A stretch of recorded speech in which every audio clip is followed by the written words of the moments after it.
Okay. நீங்க சார்பட்டா பரம்பரை பத்தி பேசினோனே, எனக்கு ஒரு ஆர்வமா இருக்கு ஒரு விஷயம் கேட்கணுன்ட்டு. ஓகேங்க. சார்பட்டா பரம்பரையா? இடியாப்ப பரம்பரையா? அப்படின்னு சொல்லிட்டு. எல்லாருமே கண்டிப்பா அந்த பாக்ஸிங்ன்னு வந்துட்டாலே அத கண்டிப்பா கேட்பாங்க.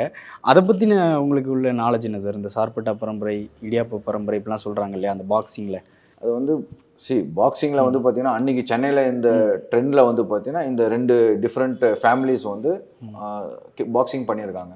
ஓகே. ஸோ அதுல வந்து அவங்களுக்குள்ள இருந்த அந்த போட்டி நிலவரம். அதாவது அந்த ஓகே. போட்டி நிலவரத்த தான் வந்து அன்னைக்கு இருந்த காலத்துக்கும், அது வந்து அன்னைக்கு இருந்த காலத்துல இருந்த பாக்ஸிங் பண்ணவங்க எல்லாருக்குமே தெரியும். அந்த சார்பட்டா பரம்பரையா, ம். இடியாப்ப நகர் பரம்பரை வந்து அது நார்த் சென்னையிலேயே வந்து சப்டிவிஷன் மாரி அது.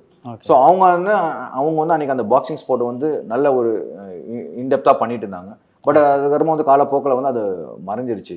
ம். அதுக்கப்புறமா வந்து இப்போ லைக் நமக்கு இன்னைக்கு இருக்கிற பாக்ஸிங் ஸ்போர்ட்ல வந்து அது தெரியல. பட் ம். இன்னைக்கு அந்த படம் வந்ததுக்கு அப்புறமா வந்து அந்த ஓல்டு ம். ஃபேஷனா எப்படி இருந்தது, பாக்ஸிங் வந்து எவ்வளோ அக்ரெசிவா பண்ணியிருக்காங்க. ஆமா. அது ஒரு ஃபேமிலி ரிலேட்டடாவே வந்து இந்த ஸ்போர்ட்ட வந்து எவ்வளோ கன்சிஸ்டன்ஸியா பண்ணியிருக்காங்கன்றது வந்து நமக்கு வெளிப்படுது.